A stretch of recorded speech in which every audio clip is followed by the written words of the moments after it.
जय जय रघुवीर समर्थ शुका सारिखे पूर्ण वैराग्य व्यासे वसिष्ठा परे ज्ञान योगेश्वराचे कवी वाल्मिका सारिखा मान्य ऐसा नमस्कार माझा सद्गुरु रामदासा। जय जय रघुवीर समर्थ श्रीराम समर्थ श्रीराम। तीर्थक्षेत्र सज्जनगड येथील समर्थांचं निवासस्थान अर्थात शेजघर त्याचं आपण आता दर्शन करत आहोत। आता आपण आत प्रवेश करूया आणि समर्थांनी वापरलेल्या ज्या वस्तू आहेत त्याचं दर्शन करूया। श्रीराम जय राम जय जय राम श्रीराम जय राम जय जय राम श्रीराम जय राम जय जय राम जय जय रघुवीर समर्थ। हे समर्थांचं निवासस्थान शेजघर याला म्हणतात। इसवी सन 1676 ते 1682 असे 5-6 वर्ष समर्थ या ठिकाणी निवासाला होते आणि छत्रपती शिवाजी महाराजांनी हा किल्ला जिंकल्यानंतर समर्थांना त्यांनी इथे या ठिकाणी राहण्याकरता निमंत्रण दिलं आणि समर्थ स्वतः या ठिकाणी राहत होते। सज्जनगडावर समर्थांचं वास्तव्य याच ठिकाणी आहे। आपण या शेतघरातल्या सगळ्या ज्या गोष्टी आहेत त्या सगळ्यांची आता थोडक्यामध्ये माहिती घेत आहोत। आता जे आपण बघत आहात हे समर्थांनी शिवाजी महाराजांनी दिलेला समर्थांना पलंग आहे। या पलंगावर मध्ये जो फोटो आपल्याला दिसतो आहे तो समर्थांचे शिष्य त्यांना बघून त्यांनी फोटो काढलाय। मेरू स्वामी म्हणून जे समर्थांचे शिष्य होते त्या मेरू स्वामींनी हा फोटो काढलेला आहे, त्याचं आपण दर्शन करतो आहोत। त्यानंतर इकडे हा जो आहे हा श्रीराम मूर्तींचा ओटा आहे। या राम मूर्तींचा ओटा याचा अर्थ असा आहे की समर्थांनी तंजावरला गेले असताना ज्या आंधळ्या कारागिराकडून राम मूर्ती बनवून घेतल्या होत्या त्या मूर्ती सज्जनगडावर महावद्य पंचमी 1682 साली आल्या आणि महावद्य पंचमी ते नवमी पर्यंत समर्थांनी त्या राम मूर्तींची पूजा स्वहस्ते केलेली आहे। अत्यंत सुंदर छान मूर्ती दर्शनार्थ आहे। त्या मूर्ती आता आपल्याला मंदिरात बघायला मिळतात। त्यानंतर या ठिकाणी शेजारी आपल्याला कल्याण स्वामींचे हांडे पाहायला मिळतात। हे पहा कल्याण स्वामींचे हांडे। समर्थ रामदास स्वामींना कफाची व्यथा होती आणि म्हणून त्यांना वाहतं पाणी आवश्यक होतं आणि म्हणून समर्थांच्या शिष्य कल्याण स्वामी योगीराज हे खाली जी उर्वडी नावाची नदी वाहते आहे त्या उर्वडी नावाच्या नदीमधून ते हे 2 हंडे आपल्या खांद्यावर ठेवून पाणी भरून आणत होते। आपल्याला हे मोकळे हंडे उचलणं अवघड आहे सज्जन हो, पण हे हंडे दोन्ही भरून ते कावडीने आणत होते असं चरित्र सांगत आहे आणि केवळ आपल्या सद्गुरूंची सेवा म्हणून ते या हंड्यातून पाणी आणून समर्थांना वाहतं पाणी द्यायचे। त्यानंतर आपण इकडे या ठिकाणी ही जी पहिली वस्तू आहे हे मच्छिंद्रनाथ महाराज नवनाथामध्ये त्यांनी दिलेला हा सोटा आहे। मच्छिंद्रनाथांनी हा दिलेला सोटा त्याचा उपयोग समर्थ त्यांच्या तपश्चर्या कालखंडात भ्रमण काळात करत होते। त्यानंतर ही जी कुबडी आहे या कुबडीमध्ये तलवार आहे। तलवार तुम्हाला दाखवतो या ठिकाणी ही कुबडीची तलवार जी आहे। श्रीराम जय राम जय जय राम श्रीराम जय राम जय जय राम जय जय रघुवीर समर्थ। त्याला गुप्ती असे म्हटलं जातं। पूर्वीच्या काळी भ्रमण करताना रानावनातून समर्थांना जंगलातून फिरावं लागायचं आणि म्हणून त्यांच्याजवळ ही कुबडी असावी असं म्हणून त्यांच्याजवळ ही कुबडी आहे। त्याच्यामध्ये तलवार आहे। त्यानंतर ही जी आहे ही मध्ये वेताची काठी आहे। ही वेताची काठी उंची पहा, त्याच्यावरून आपल्याला समर्थांची उंची किती होती याचा अंदाज येतो।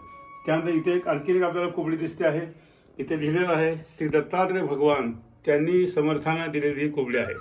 भगवान दत्तात्रेयांनी समर्थांना 2 वस्तू दिल्या आणि त्या दोन्ही सज्जनगडावर आहेत। एक दत्तात्रेयांनी दिलेली ही कुबडी इथं आहे आणि भगवान दत्तात्रेयांनी त्यांना पादुका दिलेल्या आहेत। ज्या पादुका आपल्याला समर्थांच्या समाधी मंदिरात समर्थांच्या समाधीच्या मागच्या बाजूला आपल्याला त्याचं दर्शन होतं अशा त्या पादुका तिथे आहेत। त्यानंतर आणखी एक वस्तू फार महत्वाची आहे। हनुमंतांनी हिमालयामध्ये समर्थांना ही वल्कल वस्तू दिलेली आहेत। अत्यंत जीर्ण आहेत, अत्यंत जवळून फोटो घेत आहेत। आपण व्यवस्थित पहा। असं सांगतात चरित्रामध्ये की भगवान रामचंद्र जेव्हा वनवासाला निघाले तेव्हा ते वल्कल वस्त्र धारण करून निघाले आणि नंतर ते वल्कल वस्त्र भगवान रामचंद्रांनी हनुमंतांच्याकडे दिली आणि हनुमंतांनी ती हिमालयामध्ये असताना समर्थांना जेव्हा थंडी वाजायला लागली तेव्हा प्रगट होऊन, कारण समर्थांच्या पाठीमागे हनुमंत सातत्यानं आहेत असं चरित्र सांगत आहे, तेव्हा हनुमंतांनी समर्थांना हिमालयामध्ये ही वल्कल वस्त्र दिली। ही ती वल्कल वस्त्र आहेत। आता अत्यंत महत्वाच्या ठिकाणी आपण येत आहोत आणि ती म्हणजे ही जागा। या ठिकाणी या शेतघरामध्ये समर्थांचं वास्तव्य होतं आणि या ठिकाणी आता हा पानाचा डबा आहे, ही पिगदाणी आहे, पिण्याच्या पाण्याचा लोटा आहे। पानाचा डबा म्हणजे समर्थ त्रयोदशी वेळी विडा घेत होते. कफाची व्यथा असल्यामुळे त्यांना भगवंताच्या आदेशाप्रमाणे ते कफाची व्यथा दूर होण्याकरता, पण तो विडा आपल्यासारखा नव्हता, तर तो त्रयोदशी वेळी विडा होता, 13 गुणांनी युक्त असणारा विडा होता आणि ही पिगदाणी आहे. आता या शेतकऱ्यामध्ये समर्थ इथे आपल्याला एक श्री गणेशाची मूर्ती दिसते आहे. शेतकऱ्यामध्ये इथे नित्य आहे गणपतीची मूर्ती. गणाधीश जो ईश सर्व गुणांचा असं ज्याचं वर्णन समर्थांनी केलेलं आहे असे भगवान गणेश आहेत. शेतकऱ्यामध्ये हे श्रीमन मारुतीला आहे. मारुतीची सुंदर मूर्ती या ठिकाणी आहे. तर समर्थ हे मारुतीयांचा अवतार आहेत आणि म्हणून या ठिकाणी आपल्याला मारुतीयांचं अधिष्ठान बघायला मिळतं आहे. आता अत्यंत महत्वाची जागा ही आहे. तर या ठिकाणी इथे फलक आहे. श्री समर्थ रामदास स्वामींनी येथे देह ठेवला. समर्थ रामदास स्वामी इसवी सन 76 ते 82 कालखंड इथे राहिलेले आहे आणि माघ वद्य नवमी इसवी सन 1682 इथे तारीख आहे 22 जानेवारी 1682. या दिवशी समर्थांनी इथे बसून याच ठिकाणी बसून समोरामध्ये आपली प्राणज्योत विलीन केलेली आहे. निर्याण कथेमध्ये असं सांगितलं जातं की नवमीच्या दिवशी समर्थांनी देह ठेवायचं हे अगोदर जाहीर केलं होतं आणि त्यावेळी समर्थांचे शिष्य जेव्हा रडू लागले तेव्हा समर्थाने तुम्हा आम्हाला शेवटचा संदेश जो दिला तो याच ठिकाणातून समर्थाने दिलेला आहे की अरे बाळांनो, मी जात नाही, माझी काया आणि वाणी गेली म्हणाल अंतःकरणी, परी मी आहे जगत जीवनी निरंतर.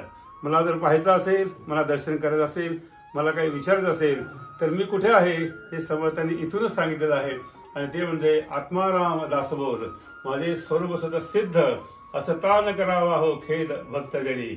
आणि मग अखेरचा संदेश देताना समर्थांनी फार छान सांगितलेलं आहे की अरे नका करू खटपट, पहा माझा ग्रंथ नीट, येणे सायुज्याची वाट गवसेल की.